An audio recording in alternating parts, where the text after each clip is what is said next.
하버드 대학교의 그 정치학 교수 중에 조셉 나이라는 교수님이 계신데, 그분이 2004년도에 그 소프트 파워라는 책을 출간을 했습니다. 이 조셉 나이 교수님이 하는 얘기가 뭐냐면, 세상에는 두 가지의 힘이 있답니다. 하나는 하드 파워, 또 다른 하나는 소프트 파워가 있는데, 이 하드 파워는 뭐냐면 군사력이나 경제력처럼 강제적으로, 폭력적으로, 물리적으로 사람들이 단기간에 따를 수 있도록 하는 그런 그 폭력적인 그 힘을 하드 파워라고 얘기를 합니다. 그러니까 무섭기 때문에 두려워서 사람들이 따르도록 하는 것이죠. 근데 반대편에 있는 이 소프트 파워는 뭐냐면, 바로 사람들이 자발적으로 스스로 어떤 매력적인 그 부분 때문에 따를 수 있도록 하는 힘이 바로 소프트 파워라고 얘기를 합니다.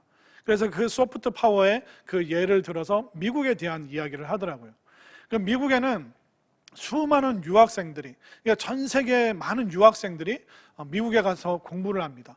근데 미국에서 살고 공부하면서 미국의 가치관을 습득하고, 또 미국의 사상과 또 미국의 어떤 사회 문화적인 그런 시스템들을 배워서 이 유학한 사람들이 본국으로 돌아가서 그들이 정치인이 되고 또 기업가가 되고 또 강단에서 가르치는 사람이 되면, 그 미국에 대해서 우호적인 입장에서 이야기를 하는데, 그들이 어떻게 보면 미국의 소프트 파워를 사람들에게 전하는 그 역할을 하는 것이다.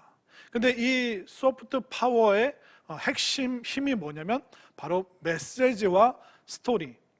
그래서 미국에서 배우고 돌아간 사람들이 미국에 대한 메시지, 또 미국의 그 경험적인 그 스토리를 그들의 삶 속에서 이야기를 하기 때문에 그 미국의 그 매력적인 요소를 소프트 파워로 이 사람들이 지금 전하고 있다. 이제 그런 이야기를 쭉 하는 것을 보았는데, 결국 오늘날도 우리가 대한민국이 이 하드 파워가 아니라 이 소프트 파워의 수혜자가 바로 대한민국입니다.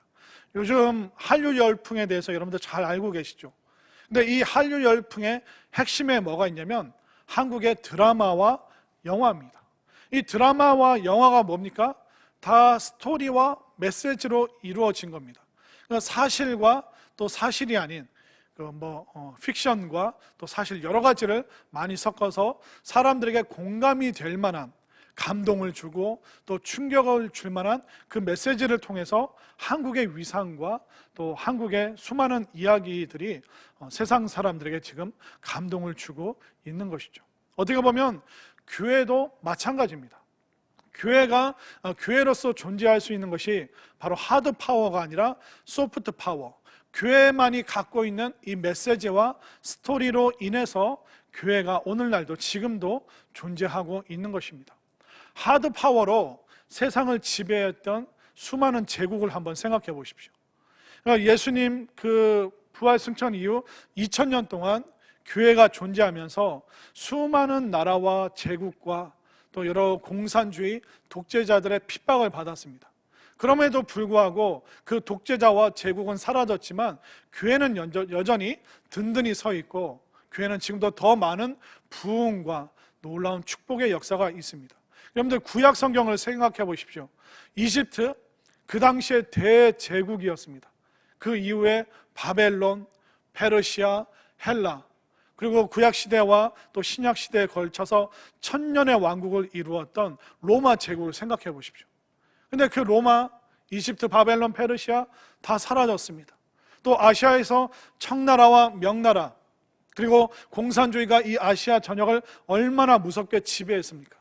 그러나 그 세력들, 그 왕들, 그 제국들 지금 다 사라지고 뭐만 남아 있습니까? 바로 기독교 신앙, 바로 교회는 지금도 변함없이 남아 있습니다. 그러면 교회가 남아 있고 승리한 비결이 뭡니까? 조직입니까? 교회 건물입니까? 아닙니다. 교회만이 갖고 있는 예수님에 대한 그 복음의 메시지, 또 예수님을 믿음으로 말미암아 우리가 경험한 수많은 예수님에 대한 스토리가 교회를 교회답게 하고 교회가 생존할 수 있었던 그 소프트 파워가 바로 교회의 메시지와 또 스토리에 있다는 것을 여러분들 분명히 깨달으시기를 바랍니다. 그래서 우리가 사도행전을 보면요, 이 사도행전은 예수님에 대한 메시지로 가득합니다. 또 예수님을 경험했던 그 스토리로 이 사도들과 제자들이 채우고 있습니다. 심지어 사도 바울은 뭐라고 얘기했습니까? 본인이 수많은 학식과 많은 것을 배웠지만 이제 나는 앞으로 예수님의 그 십자가 죽으심, 부활의 사건, 이거 외에는 더 알지 않기로 결단하였다. 사도 바울은 이 예수님의 메시지와 스토리, 그것이 본인이 이제 앞으로 경험하고 나눠야 될 인생 이야기의 전부라고 그는 고백을 했습니다. 이처럼 이 복음의 메시지는, 스토리는 굉장히 위대합니다. 근데 문제는 뭐냐면 이 메시지는 너무나도 위대한데 이 메시지를 품고 살아가는 사람은 수많은 위험에 노출이 되고 있습니다. 오늘 본문 말씀을 보면 어떻습니까? 예수님의 메시지를 품고 있었던 사람들, 그들은 위험에 빠졌습니다. 종교 지도자들, 당시의 국회의원과 같은 사내들인 공회원들이 공식적으로, 공개적으로 믿음의 사람들을 감옥에 가두고 죽이고 핍박하는 굉장히 위험한 일이 있었습니다. 우리가 위대한 메시지가 있지만 이 위대한 메시지는 그것을 전하는 사람을 위험에 빠뜨릴 수도 있습니다. 여러분들이 교회 다니고 예수님 믿는 것으로 인해서 핍박과 박해가 와도 여러분들은 변함없이 예수님의 이 메시지를 붙잡고 살아가시겠습니까? 3분의 1만 주저하면서 예. 여러분들 이 메시지 붙잡고 영원토록 살아가시겠습니까? 예, 이 메시지는 너무 위대해요. 그러나 우리를 위험에 빠뜨려요. 그러나 여러분들이 신실하게 이 메시지와 스토리를 붙잡고 이 인생의 여정을 힘있게 살아갈 수 있게 되기를 바랍니다. 결국 이 메시지를 전하는 사람, 듣는 사람들이 있죠. 듣는 사람들 중에는 두 부류를 납니다. 그 메시지를 아멘으로 화답하고 받아들이는 사람이 있고 그 메시지를 거부하고 전하는 사람들을 죽이는 사람들이 있습니다. 그 당시에 종교 지도자들, 그들은 왜 그랬을까요? 그 메시지를 들어도 회개하는 마음이 없는 거예요. 그 복음의 말씀, 생명의 말씀을 들어도 그 말씀에 회개함으로 반응하는 것이 아니라 분노하는 거죠. 본인들의 죄가 드러나는데 그들은 무릎 꿇지 않고 죄가 드러나니까 화를 냈던 그 사람들은 메시지를 받아들이지 않았습니다. 또 육에 속한 사람들은 성령의 일을 받지를 않습니다. 성령의 일이 무엇입니까? 바로 십자가와 부활과 천국의 메시지인데 육에 속한 사람들은 그 메시지가 싫은 거예요. 보이지 않는데 어떻게 천국이 존재하느냐? 보이지 않는데 예수님을 어떻게 믿을 수 있겠느냐? 그러면서 그들은 눈에 보이는 것만 믿는 사람들이 되어버리는데 그들은 보이는 것만, 육신의 것만 추구하기 때문에 성령의 일, 여러분들 보이지 않는다고 존재하지 않나요? 사랑이 눈에 보이는 겁니까? 그러면 부모님의 사랑, 부부간의 사랑, 친구 간의 우정, 보이지 않지만 분명히 존재하잖아요. 그러나 육에 속한 사람들은 이 성령의 일을 받지 않기 때문에 찬양을 불러도 메시지를, 설교 말씀을 전해도 이들은 믿어지지가 않는 거예요. 믿지를 못한 거예요. 아예 안 믿기로 결단하는 무서운 사람들이 여전히 존재하고 있습니다. 그렇기 때문에 그 믿지 않는 사람, 육에 속한 사람들은 성령에 속한 사람들을 공격하는 거죠. 본인들과 다르기 때문에 공격하고 핍박하고 감옥에 가두고 죽이는 일을 서슴없이 그들은 저질렀던 것입니다. 그뿐만 아니라 이 복음의 메시지와 스토리를 거부하는 사람들 배후에는 사탄 마귀가 있는 겁니다. 사탄 마귀는 미움의 영이에요. 거짓의 영이고 죽음의 영입니다. 그러니까 이 사탄 마귀는 본인이 결국 멸망할 걸 아는데 혼자 멸망하기가 싫으니까 바로 사람들을, 믿음의 사람들을, 때로는 불신자들이 믿지 못하도록 어떻게 해서든 그 메시지를 못 듣게, 그 메시지를 전하지 못하도록, 제발 예수님 얘기 못하도록 사탄 마귀는 사람들을 위협하고 또 육에 속한 사람들을 배후에서 조종해서 성령에 속한 사람들, 이 스토리와 메시지를 갖고 있는 사람들을 위험에 빠뜨리면서 어떻게 해서든 이 메시지를 방해하는 것이 바로 사탄 마귀라는 것입니다. 저는 우리 모든 사람들이 때로는 우리가 믿는 것 때문에 친척들에게, 가족들에게 조롱을 당하고 사실 대한민국 현실 속에서 예수님 믿는다고 해서 감옥에 가는 경우는 없지만 여러 압박과 어려움이 있을 것입니다. 그럼에도 불구하고 이 메시지가 나를 위험하게 한다고 할지라도 이 위대한 메시지와 스토리를 붙잡고 힘있게 신앙생활하는 우리 모두가 될 수 있기를 간절히 소망합니다. 자, 이렇게 위험한 밖의 현장 속에서 갑자기 등장하는 사람이 있는데 가말리엘이라는 율법학자가 등장합니다. 근데 이 사람은 어떤 메시지를 갖고 있냐면 세상적인 메시지를 갖고 있어요. 자, 33절과 34절 볼까요? 그들이 듣고 크게 노하여 사도들 없이 하고자 할세 바리새인 가말리엘은 율법 교사로 모든 백성에게 존경을 받는 자라 공회 중에 일어나 명하여 사도들을 잠깐 밖에 나가게 하고. 지금 치열하게 이 메시지와 또 육에 속한 사람들이 대립을 하게 됩니다.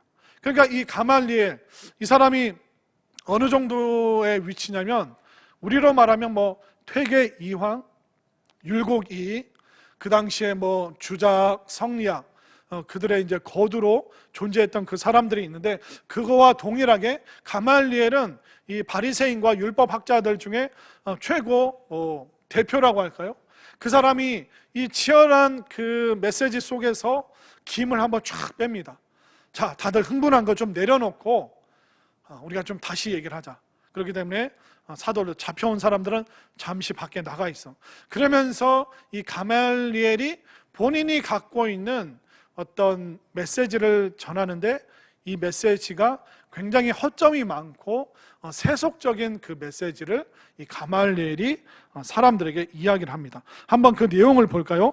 자, 35절부터 37절, 35절 말하되 이스라엘 사람들아 너희가 이 사람들에게 대하여 어떻게 하는지 조심하라.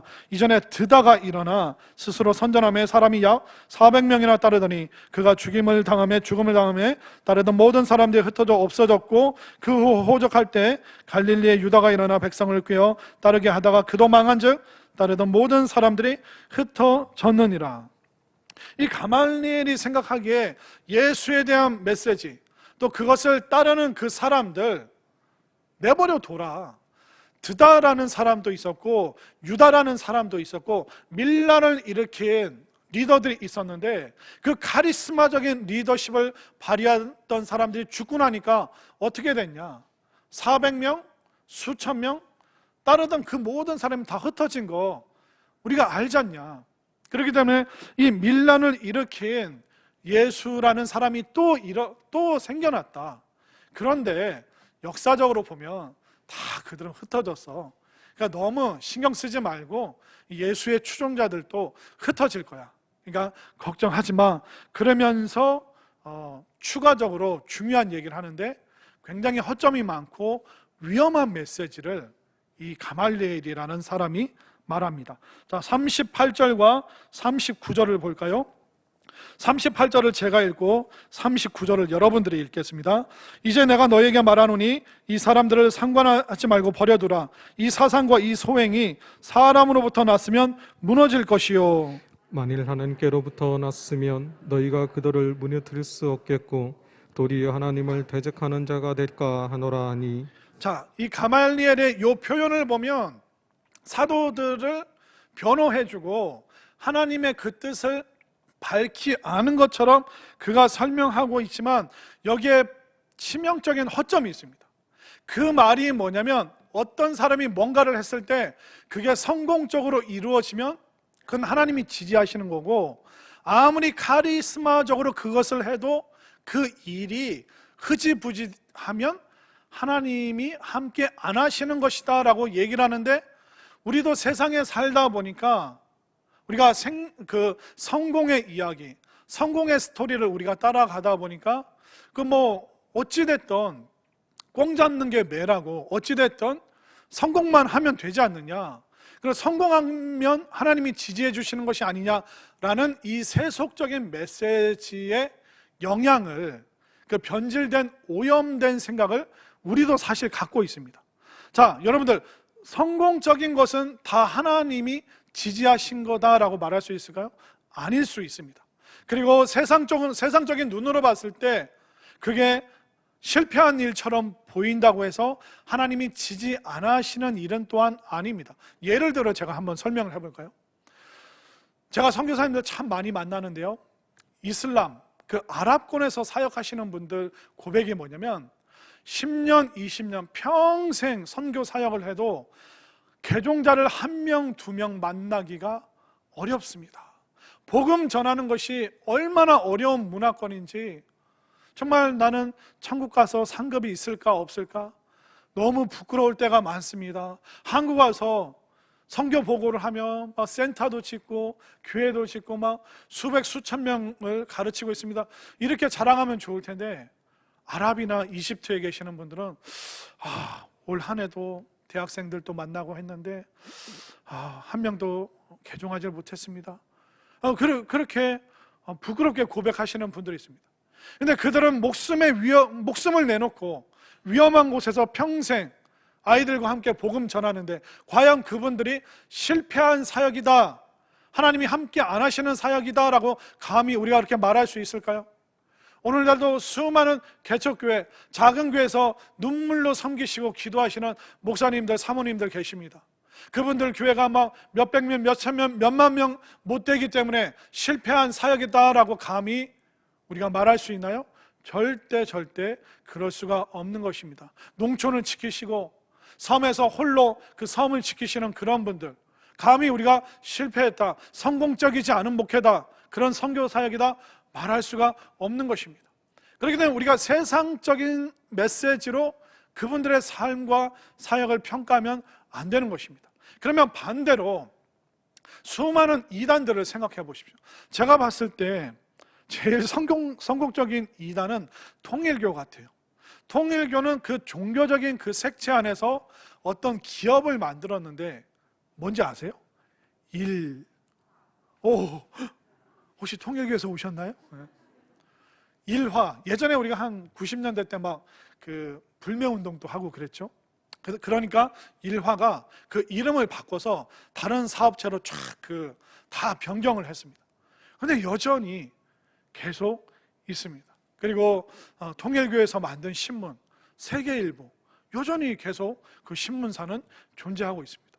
그러면 그 이단들이 만들어낸 기업체가 계속 승승장구하고 그런 언론사가 있기 때문에, 그러면 세속적인 눈으로 성공적이기 때문에 그 하나님이 함께 하신다라고 감히 우리가 말할 수 있습니까? 아니라는 거예요. 그렇기 때문에 가말리엘이 말하는 세상적인 성공, 이걸로 하나님이 함께 하신다 안 하신다, 그 기준이, 이 메시지가 얼마나 위험하고 허점이 있는가. 이단들을 보십시오. 이단들은 뭐 그런 걸 세우면 뭐 안상홍, 뭐 하나님의 교회도 있고 또 신천지도 있고, 그다음 유튜브에 나와서 몇만 명이 수료했다 막 그러면서 막 자랑합니다. 그러면 그들이 몇만 명씩 사람을 모은다면 그 하나님이 지지하신다라고 말할 수 있습니까? 아니라는 거예요. 그렇기 때문에 우리들도 우리가 듣는 이 세상적인 메시지를 조심해야 돼요. 그것은 본질이 아니라 비본질적인 메시지일 수도 있고, 그 메시지를 오염시켜서 변질시켜서 우리들 귀에 좋게 들리는 그런 메시지도 있다는 겁니다. 왜 그럴까요? 하나님, 도대체 이게 어떻게 된 겁니까? 때로는 이단들이 승승장구할 때도 있고, 개척교회나 작은 교회, 이 교회들은 일어나지 못하는 그런 상황도 있습니다. 하나님, 이게 어떻게 된 겁니까? 또 여러분들 친지들 중에 여러분들의 믿음에 대해서 조롱하고 면박 주는 사람들이 있죠. 야, 니네는 평생 교회 다녔는데 가난하게 살잖아. 나는 절에 다니고 굿도 하고 무당도 찾아가고 하는데 우리 집은 잘 살잖아. 우리 애들 다 잘 됐잖아. 아마 여러분들의 믿음에 대해서 조롱을 하고 또 여러분들의 삶에 대해서, 신앙에 대해서 손가락질하는 그런 핍박과 그런 압박이 엄연히 오늘날 존재하고 있는 것입니다. 그런데 중요한 게 뭘까요? 여러분들이 어떤 메시지, 어떤 스토리를 갖고 있느냐. 세상적인 성공의 유무, 그것은 우리와 큰 상관이 없다는 겁니다. 세상 살면서 부유한 성도들도 있고 또 이 신앙생활하면서 가난하게 힘들게 사시는 분들도 있습니다.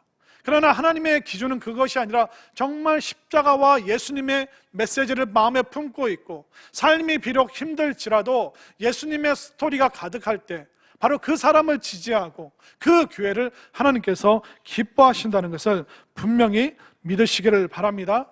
그렇기 때문에 여러분들이 들은 세상의 메시지, 세속적인 메시지, 또 여러분들 눈으로 보기에 좋은 그것이 바로 하나님이 지지하시나 그것이 아닐 경우가 많기 때문에 여러분들이 믿는 바가 무엇인가, 내가 누구를 믿고 내가 어떤 메시지를 믿고 있는가, 또 여러분들이 분명히 믿고 있는 메시지가 분명한 복음 가운데 있다면 삶의 형편과 여건과 상황이 어때도 여러분들은 신실한 믿음의 사람이기 때문에 그 어떤 조롱과 핍박에도 여러분들 위축되거나 주눅들지 마시고 다시 한번 메시지와 스토리를 붙잡고 힘있게 일어날 수 있는 우리 모두가 될 수 있기를 간절히 소망합니다.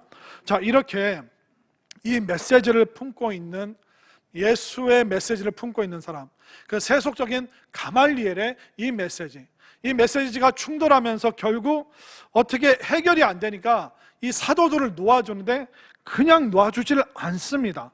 자, 40절을 보십시오. 40절 함께 읽겠습니다. 시작. 그들이 옳게 여겨 사도들을 불러들여 책찍질하며 예수의 이름으로 말하는 것을 금하고 놓으니. 자, 사도들이 풀려나서 좋긴 한데 채찍질하고 놔줍니다. 우리는 채찍질이라니까 등짝 한번 때리는 걸로 생각하는데 그게 아닙니다. 이 당시 로마가 지배할 당시에 이 채찍의 형벌은 기준이 딱 있었어요. 그 기준이 뭐냐면 이 채찍 끝에는 사기 그릇이나 아니면 동물의 뾰족한 뼈 같은 거, 단단한 뼈를 묶고 나서 사람 몸 채찍이 감싸면 어떻게 됩니까? 휘리릭. 그리고 그걸 확 당기면 어떻게 됩니까? 배나 등이나 옆구리 거기를 확 찍고 그 채찍이 나가는 겁니다. 근데 이 채찍을 몇 대를 때리냐? 40대를 때리면 죽으니까 한 대 가만 39대를 때리는 거예요. 이거 몸소 겪고 싶은 사람은 이따 제 사무실로 오십시오. 제가 이 39대, 이게 얼마나 끔찍하고 무서운 형벌인가. 그러니까 이 메시지가 위대한데 메시지를 갖고 있으면 너무 위험한 거예요. 채찍을 때려서 이 사람들을 지금 놓아주고 있습니다. 여러분들 어떻게 하시겠어요? 채찍 맞고 막 피투성이가 되어서 집에 오면 여러분들 뭐라 그래? 동네 사람들 보기 부끄럽다. 예수님 믿으면 막 잘 돼야 되는데 왜 이런 고난이 있냐? 우리는 아마 낙심하고 절망할지 모릅니다. 그뿐만 아니라 이 종교 지도자들이, 이 육에 속한 사람들이 믿음의 사람들의 그 입을 닫아버립니다. 40절 말씀 다시 한번 보세요. 그들이 옳게 여겨 사도들을 불러들어 채찍질하며 예수의 이름으로 말하는 것을 금하고 놓으니. 다른 게 두려운 게 아니에요. 이들은 제발 예수의 메시지와 예수의 스토리, 제발 그 얘기 하지 마. 다른 건 다 해도 되는데 복음의 메시지, 십자가를 믿고 구원받는다는 그 얘기 제발 좀 하지 마. 사탄이 집요하게 공격하는 것이 바로 메시지 전하지 마, 전도하지 마, 선교하지 마. 이것이 바로 사탄의 전략이라는 것입니다. 여러분들이 교회 와서 드라마 얘기하고 재밌었던 영화 얘기하고 그러잖아요. 그럼 사탄이 여러분들 내버려 둡니다. 잘하고 있어. 더 재밌고 자극적인 영화 많이 만들게 할 테니까 교회 가서도 예수님 얘기하지 말고 드라마랑 영화 얘기하고 트로트 가수 얘기만 해. 이게 바로 사탄이 원하는 겁니다. 여러분들이 조용히 교회만 다니잖아요. 사탄이 여러분들 건들질 않아요. 잘했어. 아무 말 하지 말고 그냥 예배만 드리고 집에 가. 괜히 뭐 동네 사람들 만나서 교회 다니자, 그리고 교회 주보 나눠주고, 제발 그것만 하지 마. 얌전히만 교회 다니고 집에 와서 자식들한테도 남편들이 아니죠, 남편에게도 말하지 마. 그냥 너 혼자만 그냥 몰래 교회 갔다 와. 사탄이 원하는 전략이 바로 이거예요. 근데 희한하죠. 여러분들이 열심히 기도하려고 하고 교회 와서 성경 읽고 성경 공부 배우려고 하면 어떻게 되는지 아세요? 자전거 타고 교회 왔는데 자전거 도난당합니다. 내가 열심히 교회 가야지 그러면 오는 길에 가는 길에 갑자기 접촉사고가 나요. 정말 내가 말씀 배워야지 그러는데 갑자기 막 시부모님 친정부모님 아프다고 그래서 막 가서 몇 주를 가서 돌봐드려야 되는 그런 일이 생깁니다. 물론 우리가 삶 속에서 일어나는 모든 일들을 영적으로 일반화시킬 수는 없겠지만 여러분들이 기도를 결단하고 말씀 배우기를 예배드리기로 결단하잖아요. 그럼 사탄이 내버려 두질 않아요. 왜? 그 자리에 가면 예수님에 대한 복음 메시지를 듣기 때문에 이 복음 메시지가 전해지고 그게 마음에 새겨지고 그래서 그걸 우리가 밖에 나가서 전하는 걸 제일 무서워하기 때문에 사탄은 여러분들이 신앙생활 제대로 하려고 하잖아요. 어떻게 해서든 여러분들 괴롭힙니다. 여러분들 자꾸 다른 데로 파견 가게 하고 자꾸 이제 교회에서 멀어지게 만들고 수많은 그런 방법으로 여러분들을 공격하는 거예요. 그러면 반대로 여러분들이 신앙생활하면서 한 번도 손가락질 당하지 않았다, 또 여러분들이 교회 다니면서 한 번도 핍박과 어려움이 없었다, 조롱받는 게 없었다, 그 말은 뭐예요? 여러분들 예수님 안전했다는 말밖에는 안 되는 거예요. 나는 평생 신앙생활하면서 아무 어려움이 없어서 아무도 나 교회 다니는 거 반대하는 사람이 없어서, 그 말은 다시 말해서 여러분들이 복음의 메시지를 전하지 않았고 전도를 한 번도 안 했고 조금 부끄럽지만 그래도 내가 입을 열어서 교회 가자는 얘기를 그 누구에게도, 친구가 됐든 직장 동료가 됐든 친지가 됐든 이웃이 됐든 그 누구에도 입을 열어서 여러분들이 예수님 메시지를 전하지 않았다는 그거밖에는 안 된다는 것입니다. 핍박이 있는 게 부끄러운 게 아니라 아무 문제 없이 어려움 없이 마음에 거리낌 없이 교회 다니고 있다는 것이 어떻게 보면 우리는 더 부끄러워해야 되는 그런 상황 가운데 우리가 놓여 있는 것입니다. 저는 여러분들이 삶의 어려움과 고난이 있어도, 때로는 삶에 수많은 불편함이 생겨도 내가 들은 이 메시지, 복음의 메시지를 품고 또 사람들에게 전하는 것, 조금도 여러분들이 부끄러워하지 않고 당당하게 여러분들이 예수님 믿는 사람이라는 그 정체를 밝히면서 이 세상을 살아갈 수 있게 되기를 바랍니다. 자, 이렇게 매를 맞았어요. 제발 나가서 메시지 전하지 마, 예수에 대해서 말하지 마, 그렇게 핍박을 받았는데 이 사도들의 반응이 어떨까요? 자, 41절 너무 중요합니다. 함께 읽겠습니다. 시작. 사도들은 그 이름을 위하여 능력받는 일에 합당한 자로 여기심을 기뻐하면서 공회 앞을 떠나니라. 자, 이 말씀을 헬라어 원문으로 거의 그대로 번역을 하면 이렇게 말할 수 있습니다. 사도들은 예수의 이름으로 말미암아 모욕을 당하게 된 것을 특권으로 생각하고 기뻐하면서 의회를 물러 나왔다. 그들은 박해받는 거, 채찍질 당하는 거, 감옥에 갇히는 거, 이걸 뭘로 생각했다고요? 특권으로 생각한 거예요. 모욕을 당하는 것이 특권이다. 야, 나 이번에 예수님 믿는 것 때문에 잡혀갔잖아. 그런데 이 채찍질하는 사람이 잘못해서 나 41대 맞았어. 다른 사람보다 2대 더 맞았어. 와, 나 얼마나 감사한지. 이번에 우리 7명 다 감옥에 갇혔잖아요. 예수님 믿는 것 때문에. 저희들은 풀려났는데 더 담대하게 이 복음 메시지를 전할 겁니다. 이 사도들은, 제자들은, 믿음의 사람들은 예수님 때문에 조롱받고 핍박받고 사람들이 면박 주고 때리고 이런 걸 뭘로 느꼈다고요? 특권으로. 와, 우리가 이런 놀라운 특권을 받다니, 예수님 믿는 것 때문에 박해를 받다니, 이건 너무너무 놀라운 사실이다. 이 믿음이 여러분들에게도 생기기를 바랍니다. 예수님이 마태복음 5장에서 뭐라고 말씀하시는지 아세요? 들어보세요. 나로 말미암아 너희를 욕하고 박해하고 거짓으로 너희를 거슬러 모든 악한 말을 할 때는 너희에게 복이 있나니 기뻐하고 즐거워하라. 하늘에서 너희의 상이 큼이라. 너희 전에 있던 선지자들도 이같이 박해하였느니라. 그러니까 예수님 믿음으로 말미암아 박해, 이게 당연하다는 거예요. 당연한 것뿐만 아니라 이것은 특권이라는 겁니다. 어떤 특권이요? 바로 사도들과 제자들이 이제 어떤 반열이 됐냐면 이사야, 예레미야, 또 에스겔, 하박국, 이런 그 믿음으로 말미암아 박해받았던 그 선지자의 반열과 동일하게 우리가 들어가다니, 야, 예수님 믿는 것 때문에 감옥에 갇혔다는 것은 다니엘처럼 사자굴에 던져진 거야. 우리가 다니엘과 같은 그 믿음의 수준에 이르렀다는 거야. 와, 이건 너무 감격스럽지 않니? 와, 너 감옥에 몇 번 갔다 와서, 너 채찍질 몇 번 당해서, 와, 막 우리가 이런 위치에 있다니 너무너무 감사해. 이 고백이 여러분들의 고백이 될 수 있기를 바랍니다. 그렇기 때문에 믿음 생활하는 것 때문에 갈등이 안 생기고 한 번도 핍박받지 않았고 한 번도 손가락질과 조롱이 없었다는 것은 나 잘못 믿은 거 아닌가? 난 도대체 어떤 메시지를 품고 살아왔지? 나 예수님 제대로 안 믿고 있는 거 아니야?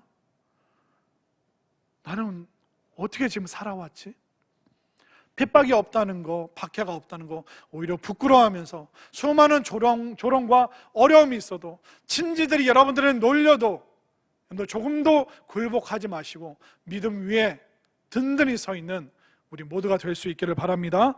그뿐만 아니라 이 사도들이 어떻게 했을까요? 42절 마지막 구절 다 함께 읽겠습니다. 시작.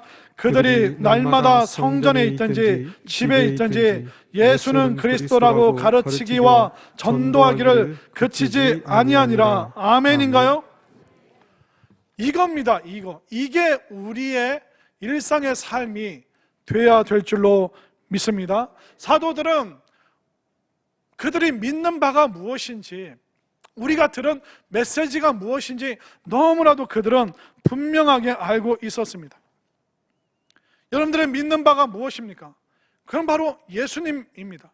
예수님의 십자가로 말미암아 우리의 죄 사함 받고 예수님의 부활이 우리의 영원한 생명, 또 천국 생명, 이것을 값없이 거저 우리에게 모든 대가를 예수님께서 담당하시고 그 죄의 모든 결과를 예수님께서 가져가시고 우리에게는 영생과 생명과 축복을 주신 이 메시지, 이 복음의 메시지, 이 은혜의 메시지, 이것을 여러분들이 온전히 제대로 간직하시고 또 우리가 신앙의 여정 속에서 이 메시지 때문에, 이 복음의 은혜 때문에, 능력 때문에 살아갈 힘을 얻고 또 우리가 때로는 부족하고 연약함에도 불구하고 여러분들이 들은 이 메시지와 이 신앙의 스토리를 많은 사람들에게, 주변 사람들에게, 가족들에게 힘있게 또 담대하게 전하면서 정말 예수님의 이 놀라운 체험적인 스토리가 넘쳐나는 또 승리하는 우리 모두의 신앙이 될 수 있기를 간절히 소망합니다.